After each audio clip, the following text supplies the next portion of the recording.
Hello students, मैं हूं वीरेंद्र कुमार और आप सभी का स्वागत है सुबह 101 पर। तो स्टूडेंट्स, आज के इस क्लास में हम लोग बात करने वाले हैं फ्यूचर परफेक्ट टेंस से रिलेटेड सारी की सारी बातें। इससे प्रीवियस क्लास में हमने करा था फ्यूचर कंटिन्यूअस टेंस। तो चलिए शुरू करते हैं आज हम लोग फ्यूचर परफेक्ट टेंस। सबसे पहले शुरू करनी है हमें हिंदी पहचान से। तो हिंदी पहचान क्या होता है? चुका होगा, चुकी होगी, चुके होंगे। क्या पता है आपको इसका एक और भी पहचान होता है?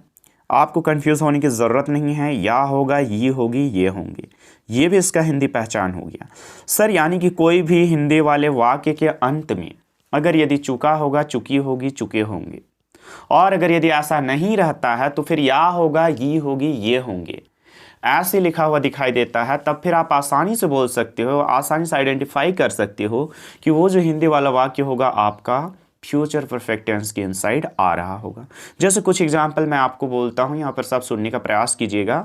जैसे वे लोग खाना खा चुके होंगे, राम क्रिकेट खेल चुका होगा, सीता और सौम्या बैडमिंटन खेल चुकी होगी। ठीक है, तो इस तरह से यहाँ पर चुका होगा, चुकी होगी, चुके होंगे आ रहा है। और यही तो हुआ ना हमारा हिंदी पहचान। या फिर या, ये, या होगा, ये होगी, है ना, ये होंगे ऐसे भी रह सकता है। जैसे वे लोग यह किताब पढ़ लिए होंगे, है ना, वे लोग कहानी लिख चुके होंगे या फिर लिख लिए होंगे। तो इस तरह से ये इसका हिंदी पहचान होता है। गाइस आगे अब हम लोग देखेंगे इसका इंग्लिश पहचान। देख सकते हो यहाँ पर इंग्लिश पहचान। वेयर इज सैल या विल के बाद या तो फिर सैल लगेगा या तो फिर विल लगेगा। उसके बाद तुरंत हैव यूज होता हुआ और वर्ब 3 यूज होता हुआ अगर यदि नजर आता है कोई भी इंग्लिश वाले वाक्य में, कोई भी इंग्लिश वाले सेंटेंस में, तब फिर आप आसानी से आइडेंटिफाई करके यहाँ से बता सकते हो कि वो जो वो जो इंग्लिश वाले सेंटेंसेस होंगे ना आपके, वो भी आपके फ्यूचर परफेक्ट टेंस के इनसाइड ही आ रहे होंगे। ठीक है, बढ़िया। ये था इसका इंग्लिश पहचान और हिंदी पहचान। अब हम लोग बात करेंगे स्ट्रक्चर फॉर पॉजिटिव सेंटेंस। उसके बाद बहुत सारा ट्रांसलेशन भी करेंगे। तो स्ट्रक्चर फॉर पॉजिटिव सेंटेंस यानी कि पॉजिटिव सेंटेंस का स्ट्रक्चर क्या होगा? सब्जेक्ट प्लस सैल या will plus have plus verb 3 plus object. Very easy. Shall या विल यहाँ पर हेल्पिंग वर्ब के रूप में काम करेगा, वैसे हैव भी हेल्पिंग वर्ब ही है, बट मैन यहाँ पर सैल या विल का ही कमाल है, आपको याद रखनी है। ठीक है, और स्ट्रक्चर के हिसाब से ही सारी चीज़ें आपको लिखनी है। तो फिर से एक बार स्ट्रक्चर सब्जेक्ट प्लस सैल या will plus have plus verb 3 plus object. अब बात करेंगे हम लोग बहुत सारा एग्जाम्पल। तो यहाँ पर से देखेंगे, ट्रांसलेट करेंगे बहुत सारा एग्जाम्पल को लेकर के, और स्ट्रक्चर के हिसाब से ही हमें ट्रांसलेट करनी है। जैसे वह फुटबॉल खेल चुका होगा, आप देख रहे हो ये हिंदी वाले वाक्य के अंत में चुका होगा आ रहा है। तो ये चुका होगा ही तो है हमारा हिंदी पहचान ना। ठीक है, अब देखो चुका होगा ना रह करके यहाँ पर वह फुटबॉल खेल लिया होगा भी रह सकता था, तो आपको कंफ्यूज होने की ज़रूरत बिल्कुल भी नहीं है। तो अब हम लोग स्ट्रक्चर के हिसाब से इसको करेंगे ट्रांसलेट। देखो स्ट्रक्चर में बोलता है सबसे पहले सब्जेक्ट लिखने को। स्ट्रक्चर को देखिए आप। ठीक है, सब्जेक्ट क्या है? वह, और वह को इंग्लिश में ही बोलते हैं, तो हमने क्या करा यहाँ पर ही पुट करा। उसके बाद नेक्स्ट सैल या विल लिखनी है। अब आपको पता है सैल किसके साथ लिखा जाता है? सिर्फ आई और वी के साथ सैल लिखनी है आपको। आई और वी के साथ सिर्फ और सिर्फ सैल लिखनी है। इसके बाद बाकी जो भी सब्जेक्ट आ जाए, ही, दे, यू, है ना, किसी का नेम, एक आदमी का नेम, सभी के साथ आपको विल लगानी है। वैसे आई और वी के साथ भी आप विल लगा सकते हैं, यानी कि विल को जो है किसी भी सब्जेक्ट के साथ लिखा जाता है, लेकिन अगर यदि 100% ग्रामेटिकली करेक्ट की बात किया जाए तो आई और वी के साथ सैल का प्रयोग किया जाता है। ओके, तो आप देखो ही के साथ विल लगेगा, फिर तो यहाँ पर हमने विल यूज करा। उसके बाद तुरंत स्ट्रक्चर में क्या कहता है? हैव लिखने को, तो हमने हैव लगा दिया। अब यहाँ सिंगुलर प्लूरल या हैव आपको आंख बंद करके लगा देनी है। ऐसे नहीं कि हैव हैज पर आपको दिमाग लगाने की ज़रूरत है, कुछ भी ऐसे सोचने की ज़रूरत नहीं है। नेक्स्ट उसके बाद वर्ब 3 खेलना को इंग्लिश में यहाँ पर खेलना हमारा वर्ब है। देख रहे हो खेल चुका है, तो खेलना हमारा वर्ब है। और जिसको क्या होता है इंग्लिश में क्या बोला जाता है? प्ले। तो गाइस वर्ब 3 क्या हो जाएगा? प्लेड। उसके बाद अंत में ऑब्जेक्ट लिखने हैं। स्ट्रक्चर बोलता है, स्ट्रक्चर को देखो ऑब्जेक्ट, तो हमने क्या करा यहाँ पर फुटबॉल। इस तरह से he will have played football, ये ट्रांसलेट हो चुका है। और भी सेंटेंसेस हैं यहाँ पर से, इसको भी ट्रांसलेट करते हैं हम लोग। तुम लोग रांची पहुँच गए होंगे, या तो फिर तुम लोग रांची पहुँच गए होंगे। ठीक है, या तो फिर तुम लोग रांची जा चुके होंगे, पहुँच चुके होंगे। ठीक है, ओके, जा चुके होंगे यहाँ पर नहीं बोलेंगे हम लोग, पहुंच चुके होंगे। ठीक है, ऐसे ही बोलना ज़्यादा बेटर होगा। तो क्या हो जाएगा? सब्जेक्ट लिखनी है पहले तो यू, उसके बाद सैल या विल, तो विल लगेगा, हमने विल पुट करा। उसके बाद हैव लगा देनी है, हैव भी लिख दिया। उसके बाद वर्ब 3 लिखनी है तुरंत, हमने क्या किया? पहुंचना को इंग्लिश में रिच बोलते हैं, REACH, रिच। थर्ड फॉर्म क्या हो जाता है, रिच्ड, तो हमने क्या करा यहाँ पर रिच्ड डाल दिया है ना। उसके बाद अंत में क्या, ये रांची हो जाएगा आपका लास्ट में है ना। तो you will have reached Ranchi, ठीक है, तुम लोग रांची पहुंच गए होंगे या तो फिर पहुंच चुके होंगे, ठीक है। आगे यहां पर नेक्स्ट है गाइज हमारा, सुधीर विद्यालय गया होगा। सुधीर विद्यालय गया होगा या तो फिर सुधीर विद्यालय जा चुका होगा, दोनों में से कुछ भी हो सकता था यहाँ पर। तो सब्जेक्ट क्या है हमारा, सुधीर, हमने सुधीर पुट करा, उसके बाद सुधीर के साथ विल यूज किया गया है यहाँ पर से। उसके बाद हैव लिखनी है, हैव लगा दिया, वर्ब 3 गोन हो जाएगा, उसके बाद टू स्कूल, ठीक है। तो Sudhir will have gone to school, बढ़िया। हम लोग पेड़ पर चढ़ लिए होंगे या तो फिर हम लोग पेड़ पर चढ़ चुके होंगे, तो क्या हो जाएगा, हम लोग यहाँ पर सब्जेक्ट है तो उसको वी बोलेंगे इंग्लिश में। उसके बाद सेल लगेगा वी के साथ, आप विल भी यूज कर सकते हैं, विल भी अगर यदि आप लिखते हैं वी के साथ तो ये भी ट्रू ही होगा। तो वी सेल, उसके बाद हैव लिखनी है, हमने हैव पुट करा। उसके बाद क्या, पेड़ पर चढ़ना को इंग्लिश में क्या बोलते हैं, क्लाइंब यूज किया जाता है, चढ़ना को इंग्लिश में क्लाइंब बोलते हैं मेनली। तो थर्ड फॉर्म क्या हो जाएगा, क्लाइंब्ड, तो we shall have climbed on the tree, ठीक है। तो हम लोग पेड़ पर चढ़ लिए होंगे या तो फिर चढ़ चुके होंगे। आगे कुछ और भी एग्जांपल्स हैं यहाँ पर से बचे हुए, इसको भी ट्रांसलेट करते हैं हम लोग। सौम्या वहां पहुंच चुकी होगी, तो सौम्या हमारा सब्जेक्ट है, सौम्या लिख दिया हमने। उसके बाद विल लिखनी है, विल भी लिख दिया। उसके बाद हैव लिखनी है स्ट्रक्चर के हिसाब से, तो हमने हैव पुट करा। उसके बाद वर्ब 3 रीच्ड है ना, उसके बाद देयर, वहां को इंग्लिश में देयर बोलते हैं, तो Saumya will have reached there, okay right. Next, वहां बरसात हो गई होगी या तो फिर हो चुकी होगी, वहां बरसात हो गई होगी या तो फिर हो चुकी होगी। बरसात को आप वर्षा भी बोल सकते हो, वर्षा भी बोल सकते हो आप, है ना, बारिश भी बोल सकते हो, ठीक है, दोनों का दोनों ट्रू है। तो क्या हो जाएगा, जब कभी बरसात होने वाला ऐसा सेंटेंस आपको दिखाई दे तो इट से शुरू किया जाता है, इट। उसके बाद विल लिखनी है, हमने विल यूज करा यहाँ पर से। उसके बाद हैव लिखनी है, इट विल हैव, पता है बरसात होना या बारिश होने को इंग्लिश में क्या बोलते हैं, रैन। सेकंड फॉर्म रैंड हो जाएगा, थर्ड फॉर्म भी रैंड हो जाता है, तो हमने क्या करा यहाँ पर रैंड थर्ड फॉर्म लिख दिया है। रैन में EAD लगा देनी है। उसके बाद देयर, वहां को इंग्लिश में देयर बोलते हैं, तो it will have rained there, okay right. इस तरह से हमारा पॉजिटिव सेंटेंसेस का बहुत सारा ट्रांसलेशन समाप्त हो चुका है गाइज। अब हम लोग देखेंगे स्ट्रक्चर फॉर निगेटिव सेंटेंसेस। अब हम लोग देखेंगे नहीं लगा हुआ रहेगा उस तरह का जो सेंटेंसेस होगा उसको लिखने का तरीका क्या है। तो कुछ भी नहीं, सब्जेक्ट प्लस सेल या विल के बाद आपको नोट का यूज़ करनी है। उसके बाद हैव अपनी जगह पर रहेगा, वर्ब 3 अपनी जगह पर, ऑब्जेक्ट भी आपको यूज़ करनी है। और आपको पता होनी चाहिए कोई भी चाहे टेंस हो, निगेटिव सेंटेंस का अगर यदि स्ट्रक्चर लिखने आपको तो मेनली हेल्पिंग वर्ब के जस्ट बाद में लिखा जाता है। अब यहाँ सर दो हेल्पिंग वर्ब है, बट मैन हेल्पिंग वर्ब यहाँ पर हमारा सेल या विल ही काम कर रहा है, तो हमने क्या करा यहाँ पर सेल या विल के बाद नोट लगा दिया है ना। बस पॉजिटिव वाला आप याद रखो और सेल विल के बाद नोट लगा दो तो इसका निगेटिव बन जाएगा। अब करेंगे ट्रांसलेट। वे लोग खाना नहीं खा चुके होंगे, है ना, चूंकि नहीं लगा वाला है कहीं हमें देखनी है अब, तो वे लोग खाना नहीं खा चुके होंगे या तो फिर वे लोग खाना नहीं खाए होंगे, ऐसे भी हो सकता था। तो क्या हो जाएगा guys, they will not have eaten food. देख रहे हो सब्जेक्ट स्ट्रक्चर को आप देखिए, यहाँ पर पहले हमें सब्जेक्ट लिखने, तो हमने क्या करा, दे सब्जेक्ट पुट करा यहाँ पर से। उसके बाद सेल या विल में से विल लगेगा दे के साथ, तो हमने विल पुट कर दिया। उसके बाद तुरंत नोट लिखनी है, स्ट्रक्चर को देखो आप, तो हमने नोट भी लिख दिया। उसके बाद तुरंत स्ट्रक्चर में हैव लिखने को बोला गया है, हमने हैव पुट कर दिया। उसके बाद वर्ब 3, तो हमने क्या करा यहाँ पर से ईटन, वर्ब 3 हो गया। खाना खाने को इंग्लिश में ईट बोलते हैं, जो आपका V1 है, और ईटन ये जो है आपका V3 है।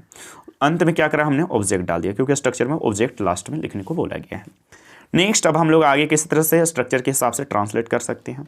वह पानी नहीं ला चुकी होगी या तो फिर वह पानी नहीं लाई होगी, तो सी सब्जेक्ट हो गया, विल लगानी है, विल भी हमने लिख दिया। उसके बाद नॉट हैव ब्राउट वाटर, लाना को इंग्लिश में ब्रिंग बोलते हैं, बट थर्ड फॉर्म ब्राउट होगा, है ना, तो she will not have brought water. तुम लोग वहां नहीं पहुंच चुके होगे, ठीक है, तो यू सब्जेक्ट हो गया, विल भी लगा दिया हमने, नोट भी लगा दिया। उसके बाद हैव, है ना, reached there, you will not have reached there, right. Saumya पत्र नहीं लिख चुकी होगी या तो फिर सौम्या पत्र नहीं लिखी होगी, ये भी हो सकता था। तो Saumya will not have written letter, Saumya will not have written letter, ये सब्जेक्ट हो गया, हमने उसके बाद विल लगाया, हमने नोट लगाया, उसके बाद हैव लगाया, उसके बाद वर्ब 3 रिटन, और ये ऑब्जेक्ट हो गया यहाँ पर अंत में। आगे देखेंगे हम लोग नेक्स्ट, हम लोग घर नहीं पहुँच चुके होंगे, हम लोग घर नहीं पहुँच चुके होंगे, तो वी के साथ सेल लगता है, विल भी आप यहाँ पर यूज कर सकते हैं, तो वी, है ना, shall not have reached home, we will not have reached home, आप सेल के जगह में विल भी डाल करके इसको सॉल्व कर सकते हैं, इट्स ओके, कोई दिक्कत नहीं है। नेक्स्ट है गाइज हमारा सोमा अमेरिका नहीं आया होगा, सोमा अमेरिका नहीं आया होगा, या फिर सोमा अमेरिका नहीं आ चुका होगा। तो Soma will not have come America, Soma will not have come America. Next है ना, आना को इंग्लिश में कम बोलते हैं, सेकेंड फॉर्म कैम होता है, थर्ड फॉर्म कम ही होता है। वे लोग नदी में स्नान नहीं कर चुके होंगे, या तो फिर वे लोग नदी में स्नान नहीं कर लिए होंगे। तो दे will not have bathed in the river, they will not have bathed in the river.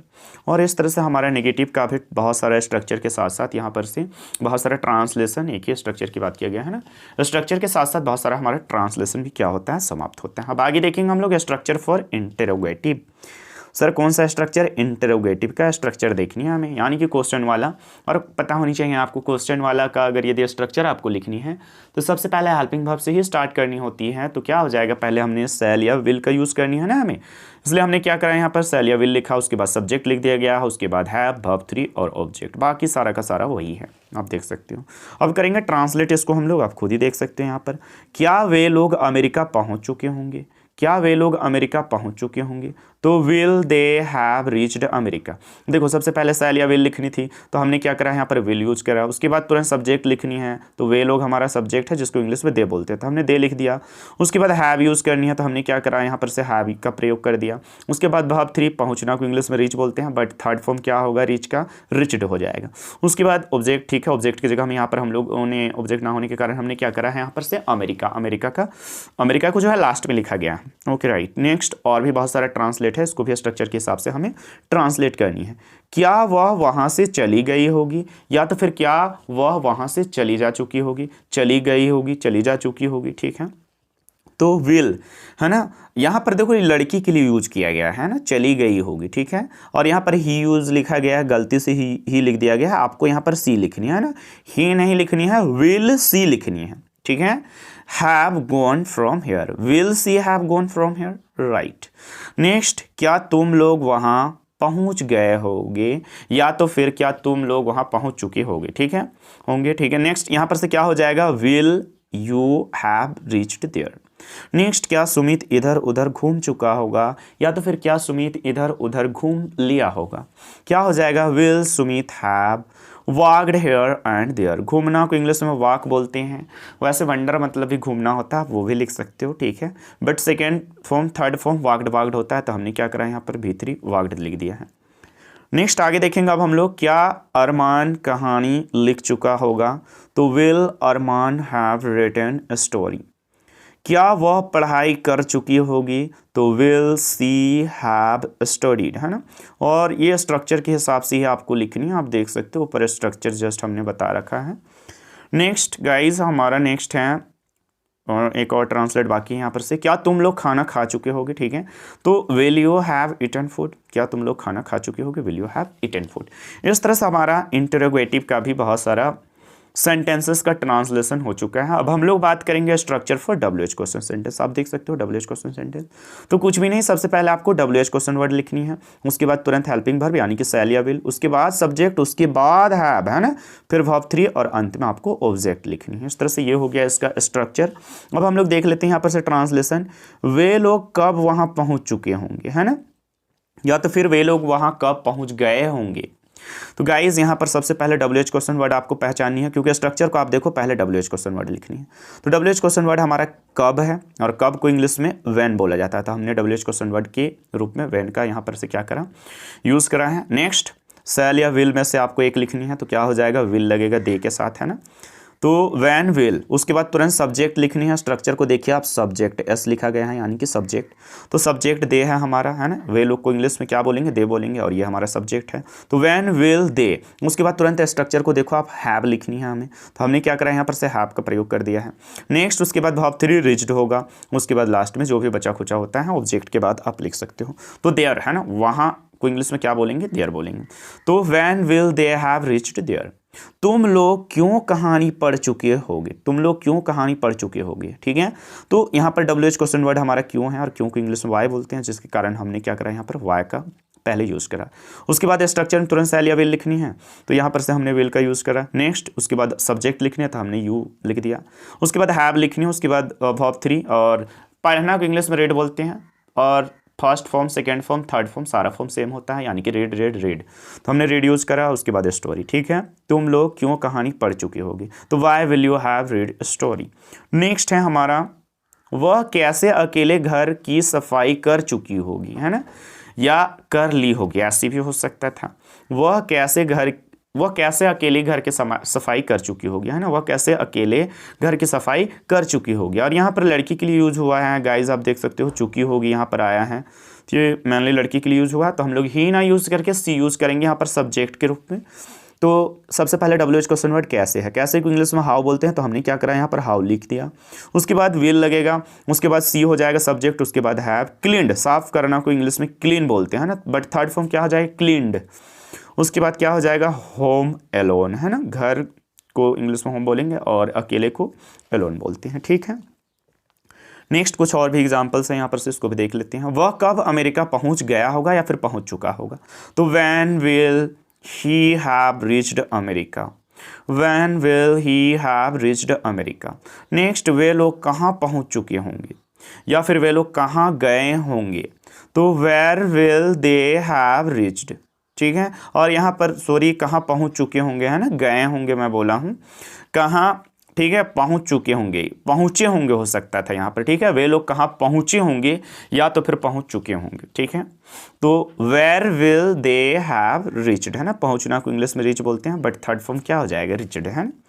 Next और लास्ट है हमारा, टॉम और लूसी कहाँ जा चुके होंगे, टॉम और लूसी कहाँ जा चुके होंगे, तो यहाँ कहाँ हमारा WH क्वेश्चन वर्ड है, जिसके कारण हमने यहाँ पर वेयर यूज़ करा है सबसे पहले WH क्वेश्चन वर्ड के रूप में। उसके बाद विल का प्रयोग किया जाएगा गाइज यहाँ पर। उसके बाद सब्जेक्ट क्या है, टॉम एंड लूसी, 2 पर्सन का नियम है।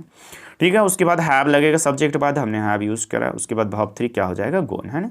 तो where will Tom and Lucy have gone. इस तरह से यह हमारा सारा समाप्त होता है, आप देख सकते हो। ठीक है, और गाइज ये था हमारा क्या, फ्यूचर परफेक्ट टेंस। इसके बाद सिर्फ और सिर्फ एक ही टेंस हमारा बचा है, that is nothing but future perfect continuous tense. और अगर यदि हम लोग ये टेंस स्टडी कर लेते हैं तो हमारा सारा टेंस यानी कि एक्टिव वॉइस समाप्त हो चुका होगा। और यकीन मानिए यहाँ मैं इतना बेसिक से बता रहा हूँ आपको कि सारी बातें, सारी चीज़ें आपको समझ में आने वाली हैं। अगर यदि रियली में आप इंग्लिश सीखना चाहते हैं तो आप सारा कंटेंट बस फॉलो करते चलिए। उसके अतिरिक्त आप चैनल को लाइक कर सकते हो, सब्सक्राइब कर सकते हो, शेयर कर सकते हो अपने फ्रेंड्स को, ज़्यादा से ज़्यादा फ्रेंड्स को शेयर कीजिए ताकि वे लोग भी अपना स्टडी कर पाए अच्छी तरह से। ठीक है, तो आज का क्लास हमारा यहीं पर समाप्त होता है। Okay, bye bye, take care you all.